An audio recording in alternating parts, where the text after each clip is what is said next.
Presumed. Not maybe, not eventually. 23 illnesses the VA now ties to burn pit smoke on its own. No doctor's letter, no fight over what caused them. And most of the veterans who breathe that smoke still think they have to prove it. And there's a move most veterans never make that puts their exposure on the VA's record for free. No claim, no lawyer, no cost. We get to it at the end, but it quietly changes how your whole case lands. File that away. Presumptive means the VA assumes your service caused it. Here's the ruling.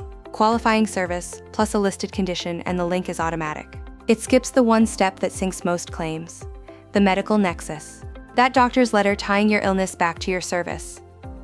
Today we go past the buzzwords into the actual machinery because normally a disability claim is 3 separate fights and the presumption collapses it down to one. 3 separate battles, really. First, prove you're sick now. Second, prove something in service caused it. And the brutal one, third, get a doctor to formally link those two. That third battle sinks more claims than anything else. Not here, though. By definition, a presumption erases that hardest battle, the link itself. You prove you were in the right place in the right window, you show a listed diagnosis, and the VA joins the two for you. And the exposure itself was blunt. Pits the size of a parking lot, burning trash, plastics, chemicals, even medical waste, right beside where people slept. This is what we're talking about. Black smoke rolling straight through the tents, day and night. Guys stood downwind of that on the burn detail and called it Tuesday. And filing on it is a lot simpler than the smoke ever was. Chris, put the claim itself on the board. Show them how the 3 fights become one. First, qualifying service, meaning the right country inside the right dates. Second, a diagnosis that actually sits on the presumptive list. And third, the VA links them for you, so that private nexus letter never even comes up. Here's the trap, though. Land one base off, or 1 month outside the window, and the whole presumption evaporates. Picture a veteran rereading the single line that sank his file. No presumptive exposure. Wrong spot. Or the right spot a month too early. We keep the full condition list and every service window in one place at va.professorerica.com with free guides you can hand a claims rep. All of it pulled straight from va.gov.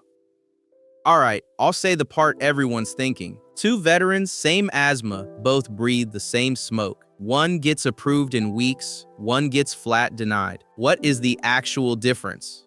It comes down to 2 things the VA checks before it ever opens your medical file: where you served and when. And one of those 2 quietly disqualifies more veterans than you would ever.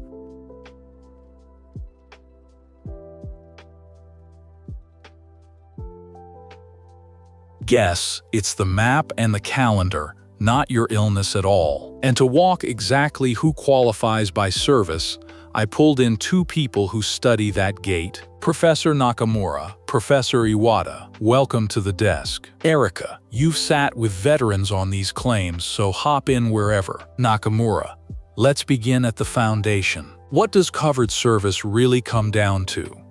2 things, together. A listed location and the right dates. Start post 9/11 since that's most recent veterans. Iraq, Afghanistan, Syria, Djibouti and more. Any service on or after September 11th, 2001. On that list, in that window, exposure is presumed.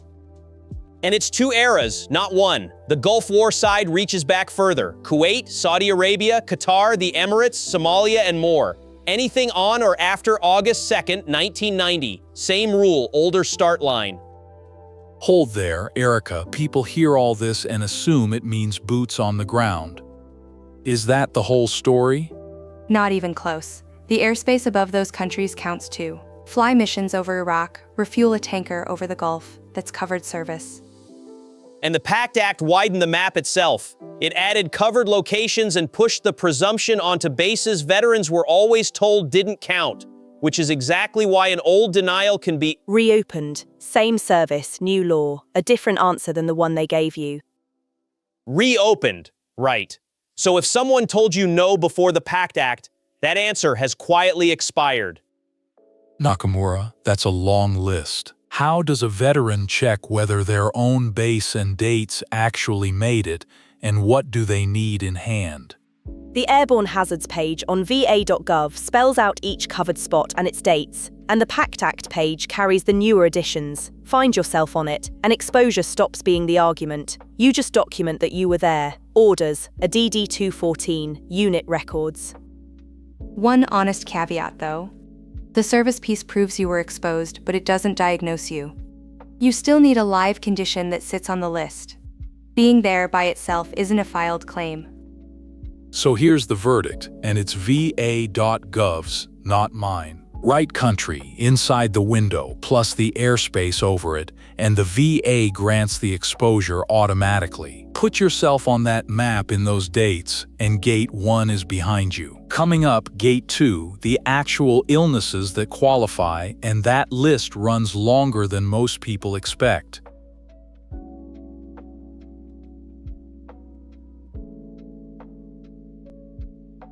"23. That's how many illnesses now sit on the burn pit presumptive list. 11 cancers, 12 breathing conditions. Clear the service gate we just covered, and this is the one that actually names your claim." The cancer side is broad, on purpose. Brain, kidney, pancreatic, melanoma, any respiratory cancer, and more. The science on that smoke kept pointing one direction, so the law stopped making veterans prove each one.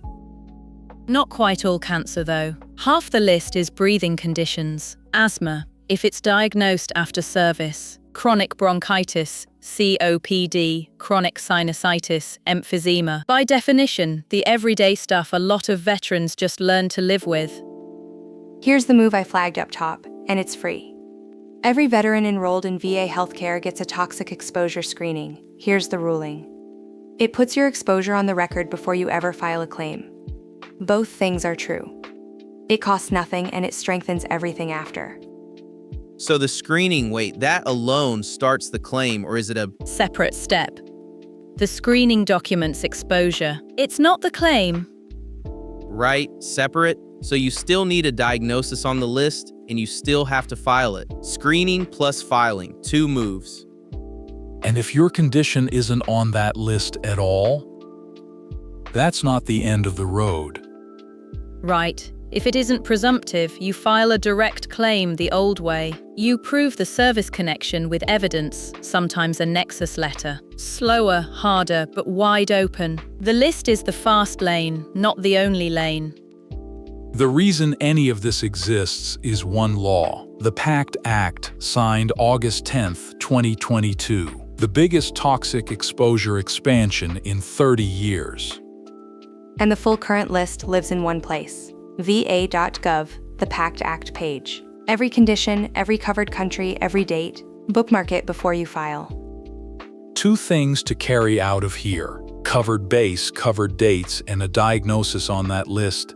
That means the nexus letter is dead weight, don't buy one. And if you got a denial years back, before the PACT Act, reopen it now, which leaves me with the one to hand you. If the VA already presumes the hard part, the link, what is actually keeping you from filing today? That's the entire shortcut. On a presumptive condition, the VA does the connecting. Your job is 3 moves. Pull the list, match your dates, and file. And right before we say goodbye, if you want more like this, hit like and subscribe.